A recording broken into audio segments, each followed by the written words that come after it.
کوئی تجارت نہیں کرتے، زراعت نہیں کرتے، اللہ رب العزت ان کو رزق دے دیتے، صرف اور صرف وہ کیا کرتے ہیں؟ اللہ کی تسبیح کرتے ہیں۔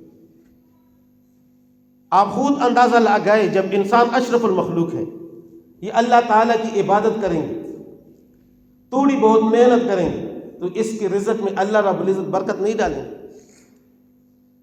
پیر ذوالفقار صاحب مدذل العانی نے واقعات لکھے ہیں کہ یہ کیڑوں مکوڑوں کو بھی اللہ رب العزت رزق دے دیتے ہیں ان کی تسبیح کی وجہ سے، بغیر کسی محنت اور مشقت کی۔ میں تو چند واقعات آپ کے سامنے بیان کرتا ہوں۔ یہ تنبیہ ہے، اس کے اندر اگر انسان اللہ رب العزت کی عبادت کرے، لیکن شرط یہ ہے کہ خالص اللہ رب العزت کی رضا کے لیے ہو، اور تھوڑی بہت محنت کرے تو اس کی رزق میں ضرور برکت ہوگی۔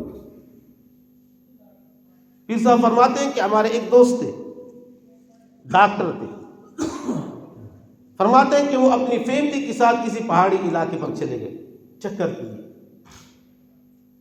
جب ادھر چلے گئے، گھومتے پھرتے رہے، تو اس کی بیٹی نے ایک پتھر کو دیکھا، تو اس نے کہا ابو یہ پتھر جو ہے نا، اس کا کلر، اس کا جو رنگ ہے، یہ بالکل ہمارے گائے کی طرح، جس طرح ہمارے گائے کا کلر ہے، رنگ ہے، اسی کی طرح اس پتھر کا کلر ہے اور رنگ ہے۔ تو امی نے کہا کہ چلو بیٹا اس پتھر کو اٹھا لو، اس کو ہم لے کر جائیں گے، گائے روم میں رکھیں گے، گائے کا جو کمرہ ہے اس میں رکھیں گے، یہ ہمارے پاس یادگار ہوگا کہ ہم ایک جگہ چکر کے لیے گئے تھے، وہاں سے جو ہے نا ہم یہ پتھر لے کر آئیں، جس کا کلر ہمارے گائے سے ملتا جلتا تھا۔ تو پتھر اٹھا کر گھر لے آئے اور اس کو گائے کے کمرے میں رکھا۔ کچھ عرصے تک وہ پتھر ادھر پڑا رہا۔ ایک دن اس ڈاکٹر کی بیوی صفائی کر رہی تھی، اس کمرے کی صفائی کر رہی تھی، تو اس پتھر کو اٹھایا۔ ظاہری بات ہے جب بندہ صفائی کرتا ہے تو یہ چیزیں اٹھانی پڑتی ہیں۔ پتھر کو اٹھایا، جب اس نے اٹھایا تو غلطی سے وہ پتھر ہاتھ سے گر گیا اور نیچے ماربل لگے تھے، ماربل پر گر کے 2 ٹکڑے ہو گئے۔ لیکن حیرانگی کی بات یہ تھی کہ جب پتھر ٹوٹا تو وہ ڈاکٹر کی بیوی اس بات پہ حیران ہو گئی کہ اس پتھر سے ایک کیڑا نکلا جو زندہ تھا اور چلنے لگا۔ اب وہ اس کے اوپر حیران ہو گئی کہ پتھر گرا ہے، پتھر ٹوٹا ہے، اس پتھر کے اندر کوئی بھی جو ہے نا وہ راستہ نہیں ہے، ایک بھی سوراخ پتھر میں نہیں تھا۔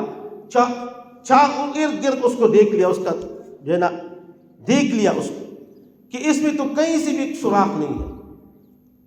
اب اس کے اندر یہ کیڑا زندہ رہتا ہے اور اس کو آکسیجن کی ضرورت ہے، وہ بھی اللہ رب العزت مہیا کرتے ہیں۔ اس کو رزق کھانے کی ضرورت ہے، وہ بھی اللہ رب العزت مہیا کرتے ہیں۔ اس کو پانی کی ضرورت ہے، وہ بھی اللہ رب العزت مہیا کرتے ہیں۔ اور فرماتے ہیں کہ اس پتھر کے اندر بھی کوئی ایسی جگہ نہیں تھی کہ جہاں پہ کیڑا رہتا ہو، گھر سا بنا ہو،